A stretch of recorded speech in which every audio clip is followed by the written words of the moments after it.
오늘 성경 말씀 구약 성경 호세아 13장입니다.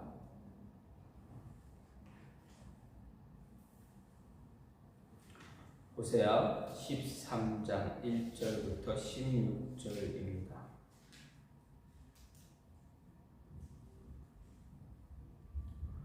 호세아 13장 1절부터 16절입니다. 에브라임이 말을 하면 사람들이 떨었도다. 그가 이스라엘 중에서 자기를 높이더니 바알로 말미암아 범죄함으로 망하였거늘 이제도 그들은 더욱 범죄하여 그 은혜로 자기를 위하여 우상을 부어 만들되 자기의 정교함을 따라 우상을 만들었으며 그것은 다 은장색이 만든 것이거늘 그들은 그것에 대하여 말하기를 제사를 드리는 자는 송아지와 입을 맞출 것이라 하도다.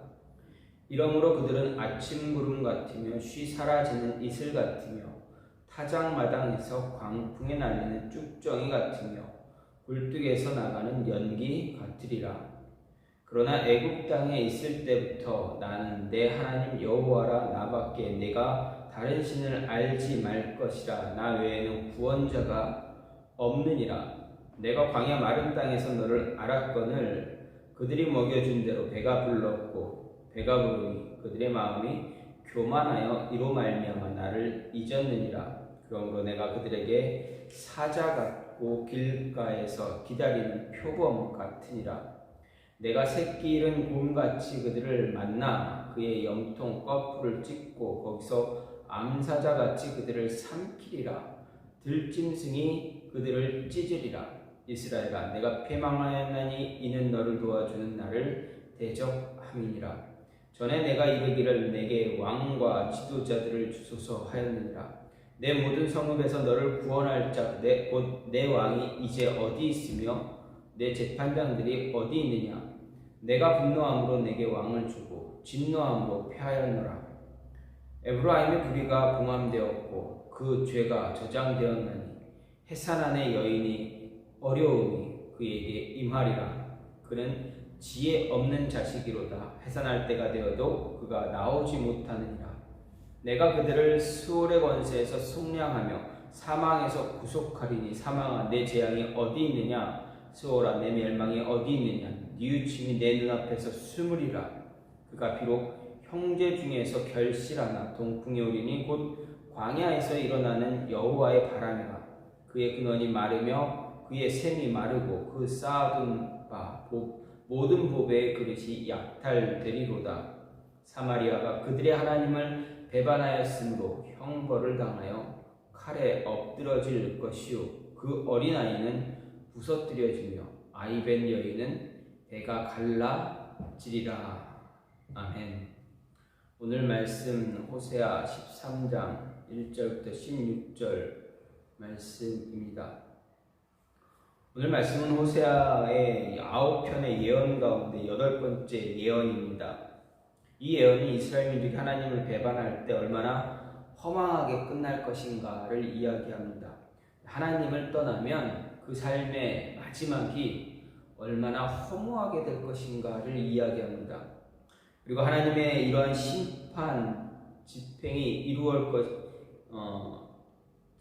이루어질 것인지 거듭해서 이야기합니다. 하나님의 심판이 이렇게 있을 것이다. 계속해서 반복되면서 이야기되어지고 있습니다. 이런 내용을 보면서 간략하게 오늘 말씀을 보게 되면 1절부터 3절은 이스라엘의 대표 지파 에브라임이 앞장서서 우상을 숭배했다라는 것을 이야기합니다. 우상을 숭배하는 자들이 당할 허무한 패망, 허무한 마지막 그 결말이 얼마나 허무한 것인가에 대해서 이야기하고 있습니다. 또 4절부터 8절은 이스라엘 민족이 조상 제대로 지속된 하나님의 이제 돌보심, 그 보호하심에 배신하고 하나님을 망각하고 버린 이스라엘에 대해서 하나님 야수같이 이스라엘 향해서 야수같이 이제 야수가 공격하는 그런 들짐승들이 공격하는 그런 모습과 같이 이스라엘을 심판할 것이다 라는 이야기가 있습니다. 그리고 9절부터 11절은 하나님 버리고 세상을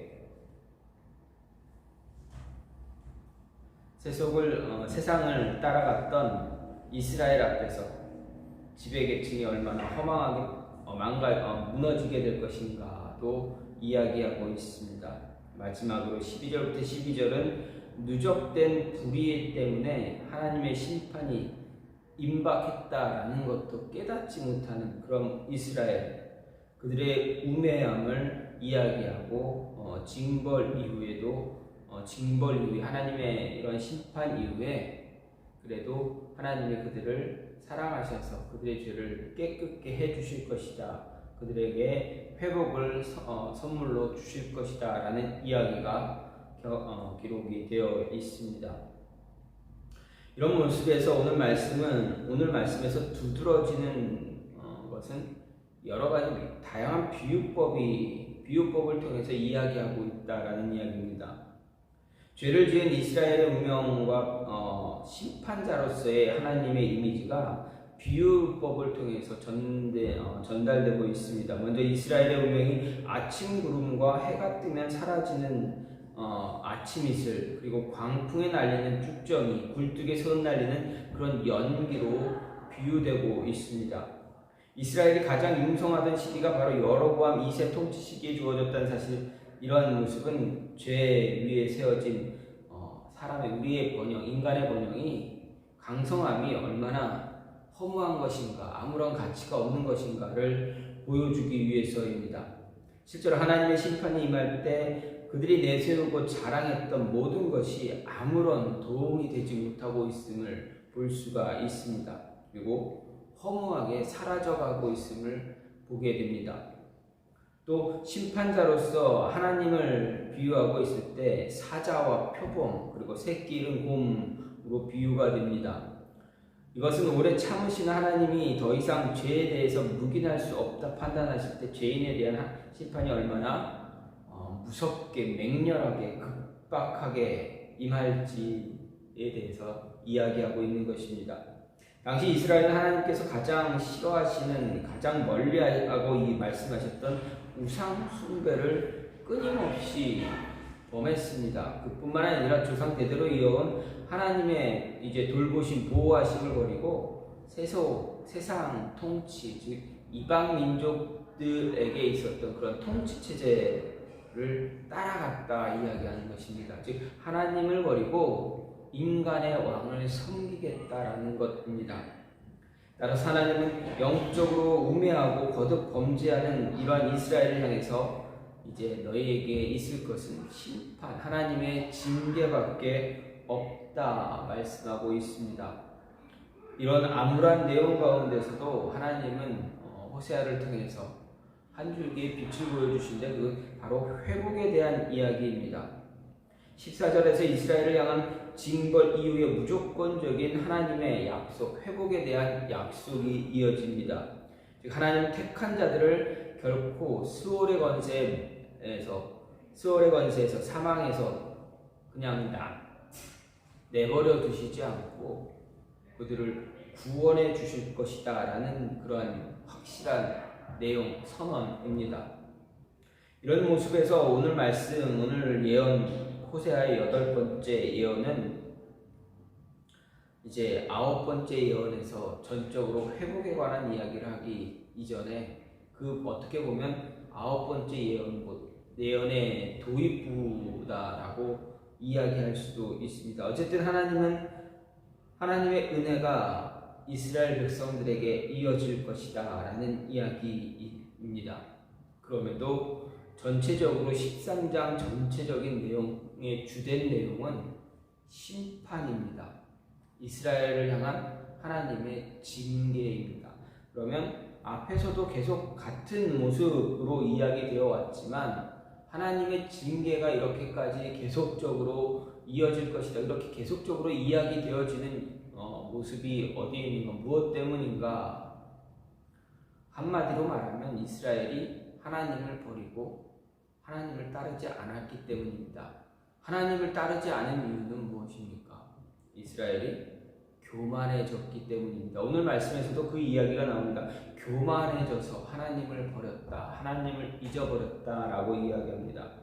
하나님 앞에서 교만함을 버리지 않는 이스라엘 끝까지 교만해졌을 때 이스라엘은 어떻게 되는가? 어떤 모습을 갖게 교만한 모습을 가졌던 이스라엘에게 나타난 모습이 어떤 모습인가? 오늘 말씀을 보게 되면 스스로를 높이고 있다라고 호세아는 이야기합니다. 교만했던 이스라엘, 교만해진 이스라엘이 하나님 앞에 보인 행동은 스스로 높이고 있는 모습입니다. 1절 말씀을 보면 에브라임은 이스라엘 중에서 가장 높였다 말합니다. 이스라엘이 남과 북으로 분열될 그런 당시 북이스라엘은 10지파로 구성된 나라입니다. 그 가운데 에브라임 지파는 이 10지파 가운데 가장 막강한 영향력을 행사하는 그러한 지파가 되었습니다. 이유가 무엇입니까? 이 북이스라엘이 남과 북으로 나뉘어질 때 북이스라엘을 세운 나라를 세운 자가 누구입니까? 여로보암 1세입니다. 그가 어느 지파에 속해 있었습니까? 바로 에브라임 지파입니다. 그뿐만이 아니라 이전에 구약 성경 내용을 쭉 보게 되면 앞에서 사사기 시대나 아니면 여호수아 때, 사사기 때, 또 초기 왕정 때 이런 모습을 보게 되면 에브라임 지파가 굉장히 힘이 센 강력한 지파였다라고 계속적으로 소개가 되고 있습니다. 이유가 무엇인가? 왜 에브라임 지파가 이렇게 큰 힘을 갖게 되었는가? 보게 되면 야곱의 예언, 야곱의 축복까지 올라갈 수가 있습니다. 에브라임이 누구의 자손입니까? 에브라임은 바로 요셉의 아들입니다. 야곱이 요셉의 아들들에게 이렇게 축복할 때 에브라임이 더 큰 지파가 될 것이다라는 예언을 했습니다. 그 축복 예언을 했습니다. 어쨌든 그 예언을 통해서 에브라임 지파는 계속 강성했던 모습을 보여주고 있습니다. 그리고 이스라엘이 남과 북으로 나뉠 때 북이스라엘을 처음 시작한 왕 여로보암이 속한 지파가 바로 에브라임 지파입니다. 그래서 에브라임 지파는 때때로 이스라엘 전체를 북이스라엘 또는 이스라엘 전체를 대표해서 이야기할 때 에브라임이다라고 소개할 때도 많이 있습니다. 어쨌든 북이스라엘 전체를 대표하는 위치에 서게 된 에브라임 지파입니다. 바로 이런 이유 때문에 구약 성경에서도 에브라임을 이스라엘로 표기합니다. 그런데 본문이 오늘 말씀이 지적하는 것처럼 에브라임 지파는 자기 자신을 스스로 높였습니다. 원문에서 자기에 해당하는 단어가 강조되면서 사용되었기 때문에 그들이 스스로를 높였다는 사실은 스스로를 높인 것으로 인해서 그 결과가 무엇이냐? 성경이 말하기를 바알을 숭배했다라는 이야기입니다. 바알을 숭배함으로 인해 결국 망하는 길로 간 것입니다. 사실 교만은 하나님 위에 자기를 두는 것이라 말할 수 있습니다. 그처럼 하나님을 멸시하고 자신을 높이는 사람들은 자신이 하나님의 예속에 하나님 안에 하나님께 속해 있는 것을 속해 있음에서 벗어나는 그런 대단한 일을 한 것처럼 생각을 합니다. 하지만 그들은 실상 하나님을 쫓는 대신에 허망한 자신의 탐욕을 쫓는 그런 어리석음을 범하는 그러한 모습만 갖게 됩니다. 더 나아가서 탐욕을 부추기는 그런 우상에게 스스로 자신을 붙들어매는 예속시키는 어리석은 그러한 일을 스스로 행하고 있다는 이야기입니다. 이런 사실을 통해서 우리는 하나님 앞에서 자기를 높이는 교만이 멸망으로 가는 지름길이다라는 걸 알아야 합니다. 지혜의 왕 솔로몬이 무엇라 이야기했습니까? 교만은 패망의 선봉이요 거만한 마음은 넘어짐의 앞잡이다라고 계속 이야기했습니다. 또 예수님도 역시 마찬가지였습니다. 자기를 높이는 자 오히려 낮아질 것이다 말씀하셨습니다. 우리가 피상적으로 생각할 때 스스로 자신을 높이게 되면 좀 높임 받을 것 같지만 정말 보게 되면 성경 말씀을 보게 되면 그것은 정반대의 결과가 나타나고 있습니다. 자기를 낮추는 사람, 하나님을 경외하는 자리를 떠나지 않는 사람, 그런 사람이 높아지는 법입니다. 이와 관련해 성경은 단순한 가르침만이 아니라 실제적으로 그 예를 이야기해주고 있습니다. 우리가 가장 잘 아는 이스라엘의 초대왕이 누구입니까? 사울입니다. 사울 왕은 왕이 되기 이전에 사무엘 선지자에게 기름 부음을 받을 그 당시에는 어떤 사람이었습니까?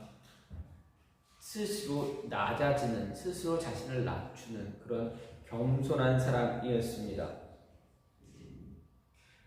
정말 사무엘 선지자뿐만 아니라 하나님 앞에서 스스로를 겸손하게 낮추며 겸손했던 그런 모습을 가지고 있었습니다. 그 결과 사울은 하나님의 하지만 어떻습니까? 왕이 된 이후에 사울은 교만해졌습니다. 스스로 높이려고 했습니다. 그 결과 어떻게 됩니까? 자기를 높이려고 자기 자리를 지키는데 온 마음을 집중했습니다. 하나님의 뜻을 버렸습니다. 하나님이 말씀하시는 그 말씀대로 행하지 않았습니다. 하나님을 거스리는 그런 악한 일을 너무 많이 했습니다. 자주 했습니다. 그로 인해서 어떻게 됩니까? 하나님으로부터 버림을 받았습니다. 하나님으로부터 버림받은 자의 마지막이 무엇입니까? 수치를 당하는 것입니다.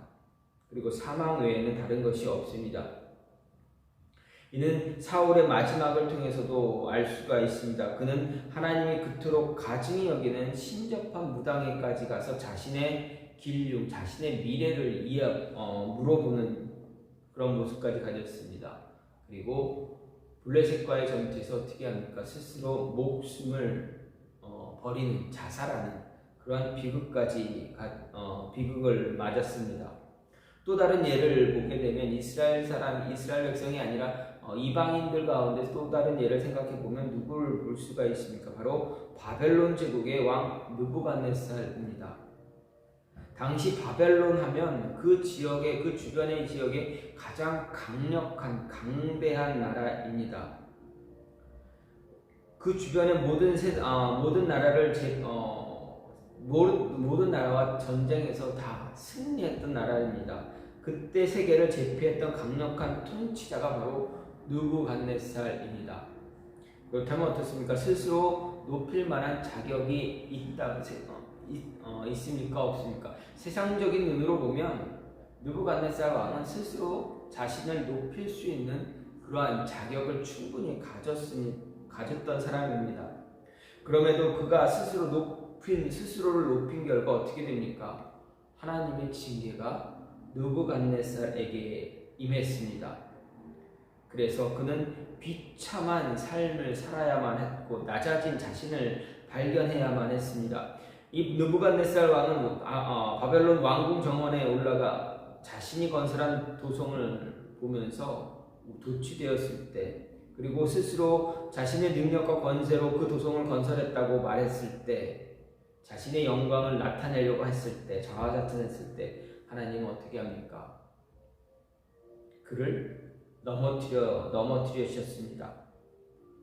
이유는 무엇입니까?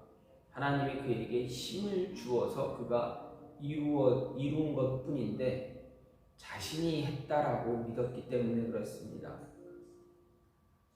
그 결과 어떻게 됩니까? 더 높아진 것이 아니라 사람들로부터 더 많이 칭송받는 것이 아니라 오히려 사람들로부터 쫓김을 당하는 그런 모습을 당했습니다. 문둥병, 나병이 들어서 어떻게 됩니까? 궁에서 쫓겨납니다. 마지막 몇 년 동안 미치광이처럼 살았습니다. 왕궁에서 쫓겨나 들에서 수년 동안 짐승과 동일한 비참한 삶을 살아야 했습니다. 그리고 결국엔 어떻게 했습니까? 자신의 잘못을 뉘우치고 하나님을 찬양하는 그런 모습이 그런 모습이 그에게 있었습니다. 이렇게 교만한 자는 자기 스스로를 높이려고 한다는 특징이 있습니다. 따라서 우리는 어떻게 됩니까? 우리 스스로를 높이는 것이 아니라 교만함이 우리의 마음을 붙잡아 우리 스스로 높아지려고 하는 그런 모습을 갖는 것이 아니라 낮아지는 겸손한 모습을 통해서 예수님이 우리에게 보여주신 그 겸손한 모습을 통해서 우리도 낮아져서 하나님의 은혜에 더 목말라하는 그런 모습이 있어야 하겠습니다. 우리의 마음이 교만해지면 자꾸 자신을 높이려고 합니다. 그때 문제가 일어나게 됩니다. 두 번째로, 교만해진 사람들에게서 나타나는 행동은 무엇입니까? 더 큰 죄를 짓고 마지막에는 허망하고 무가치해지게 된다라는 이야기입니다. 2절과 3절에서 그 모습을 볼 수가 있는데, 먼저 2절 말씀을 보면 이스라엘의 범죄에서 우상을 섬기고 그것을 입에 맞췄다 말합니다. 그러면서 북이스라엘 백성들이 우상에 대한 존경과 헌신을 맹세하고 있다는 것을 호세아가 지적합니다. 하지만 사실상 신이 아니었습니다. 그들이 맹세하고 붙잡은 것은 신이 아니라 단순한 우상입니다. 그냥 그저 뛰어난 은장색 어떤 조각가, 쉽게 말하면 조각하는 사람들, 그런 사람들이 만들어낸 하나의 어떠한 신상, 우상일 뿐입니다. 그런데 거기에 존경과 헌신을 맹세한 것입니다. 이처럼 사람이 금과 은을 부어 만든 것에 생명도 없고 능력도 없는데 그것에 도움을 기대하고 있었습니다. 참 어리석은 행동을 한 것입니다. 이런 내용에 이어서 3절 말씀에서 보면 우상에게 입을 맞추며 헌신을 다짐하는 사람들이 맞이할 결과에 대해서 말하고 있습니다. 3절의 주어를 보게 되면 그들이라고 하고 있습니다. 근데 이 그들을 해석에 따라서 당시 이스라엘 백성들이 섬겼던 금송아지 우상들을 지칭할 수도 있고 그 우상들을 숭배했던 사람을 이야기할 수도 있습니다. 주체가 무엇이든 오늘 말씀이 나타내는 의미는 무엇입니까? 달라지지 않습니다. 우상을 섬기는 사람이나 맞이할 운명은 정해져 있습니다. 무엇입니까? 호세아가 무엇라 이야기합니까? 아침 구름 같다, 이슬 같다, 쭉정이 같다, 연기 같다, 이렇게 이야기합니다. 아침 구름은 무엇입니까? 안개를 나타내는 것입니다. 이것은 이슬과 더불어 아침 햇살 그리고 작은 바람 앞에서도 쉽게 사라지고 마는 것들입니다. 쭉정이는 무엇입니까? 쭉정이는 참 무가치한 것을 나타낼 때 대표적인 것으로 이제 성경에서 잘 드러나고 있습니다. 굴뚝에서 나가는 연기는 어떻습니까? 처음 굴뚝 밖으로 나가는 연기는 어떤 형체가 있는 것처럼 보이지만 1, 2초 만에 어떻게 됩니까? 그 형체는 다 사라져버리고 맙니다. 바람이 불면 없어집니다. 바람이 불지 않아도 그 형체는 다 사라지고 마는 것이 바로 굴뚝에서 나오는 연기입니다.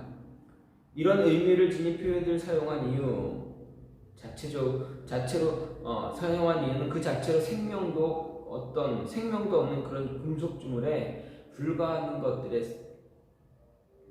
그런 것들을 섬기는 사람들, 그것에 자기의 삶을 내거는 사람들이 맞이하는 결과가 어떤가? 그 우상을 향해서 헌신할 맹세하는 사람들의 마지막이 어떤가를 이야기하기 위한 것입니다. 그 마지막은 무엇입니까? 바로 생명이 없고 가치가 없고 허망한 것으로 끝나게 된다라는 것입니다. 교만한 마음을 붙잡고 있으면, 교만한 마음에 빠지면 이렇게 아무 쓸모없는 것에, 허망한 것에, 허무한 것에 목숨 걸고 매달리게 되는 것입니다. 호세아는 이스라엘 백성들이 그 모습으로 살아왔던 것을 분명히 이야기하면서 너희는 이런 허무한 것에 매달리지 않아야 한다라고 분명하게 이야기하고 있습니다. 과거 이스라엘이 이처럼 하나님을 떠나서 허망한 우상을 섬겼을 때 어땠습니까? 그들은 우상을 쫓아가면서 풍요와 번영을 우리에게 줄 것이다. 하나님 버리고 쫓아갔던 그들에게 나타난 것은 무엇입니까? 그들에게 있었던 것은 그저 아무것도 없었습니다. 아무것도 잊지 못했습니다. 정말 허무한 결과만 그들은 받아들여야만 했습니다. 이렇게 교만한 마음이 우리의 심령, 우리의 마음을 붙잡고 있다면, 그래서 그 교만이 우리의 심령을 붙잡고 놓지 않고 있다면 결국에는 어떻습니까?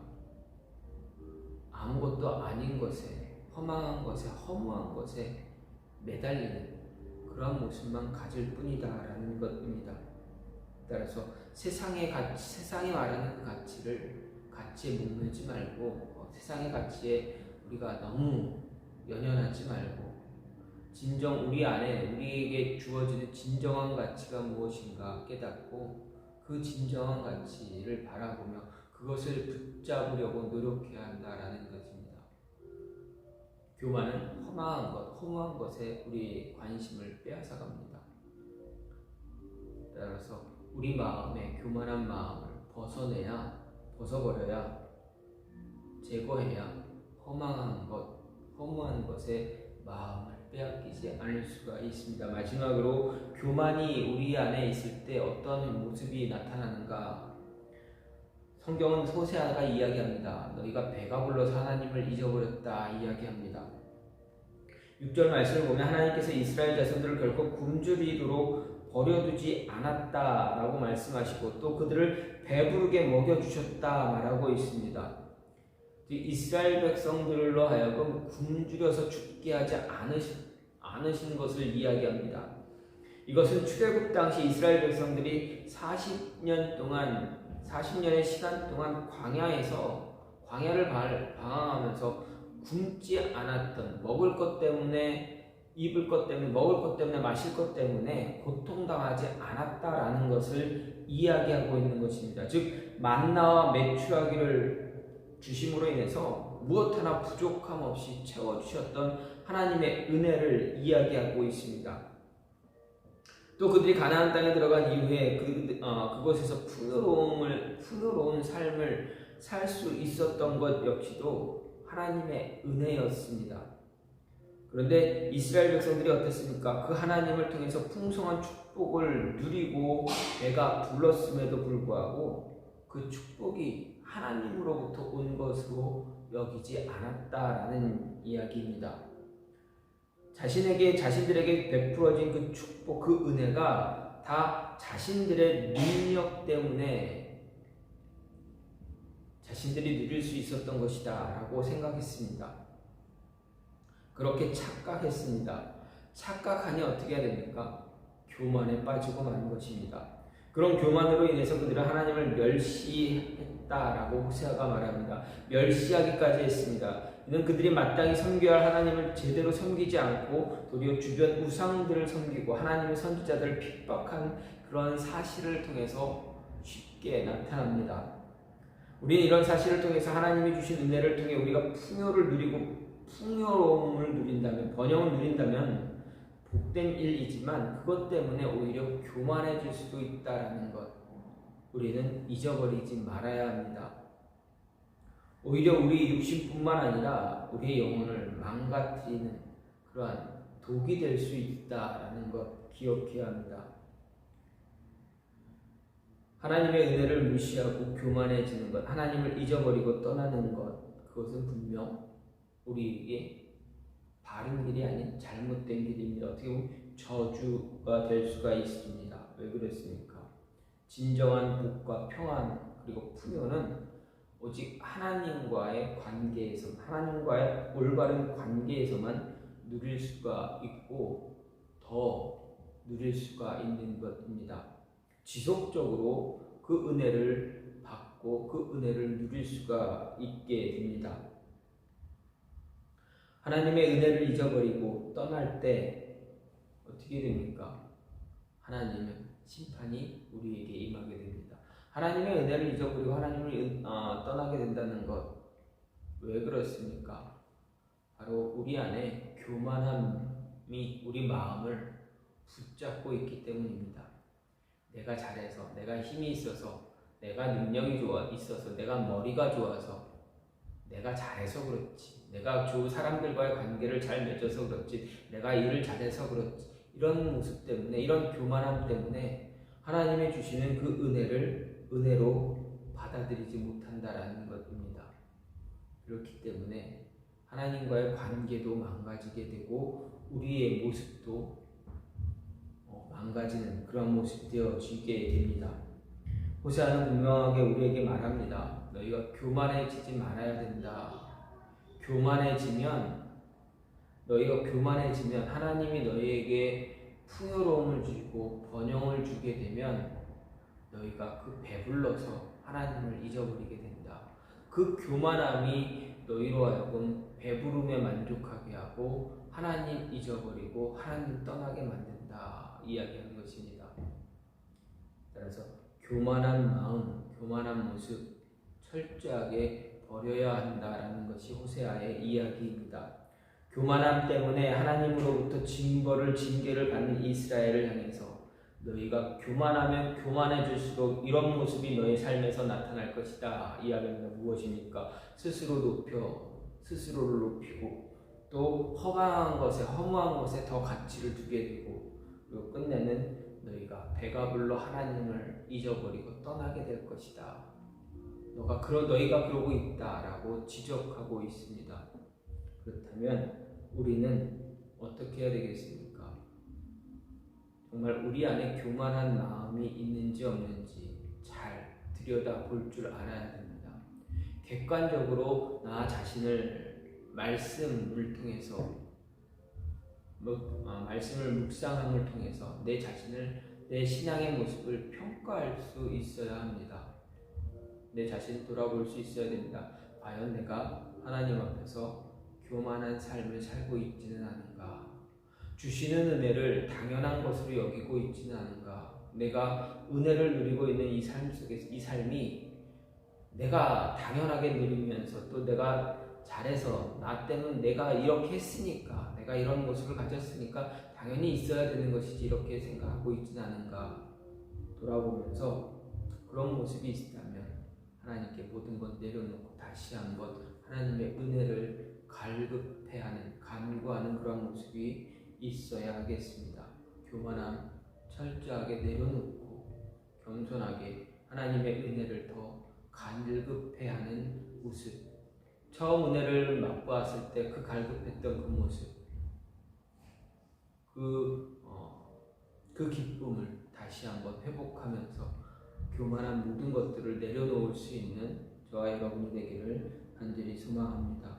이 시간 같이 기도하기 원하는데 하나님, 우리 안에 교만한 마음이 있다면 그 교만한 마음 철저하게 내려놓을 수 있게 해달라고, 겸손한 모습 가질 수 있게 해달라고, 그래서 정말 속된 말로 배불러서 하나님 잊어버리는 그런 모습 우리 삶 속에 나타나지 않게 해달라고 시간 기도하시고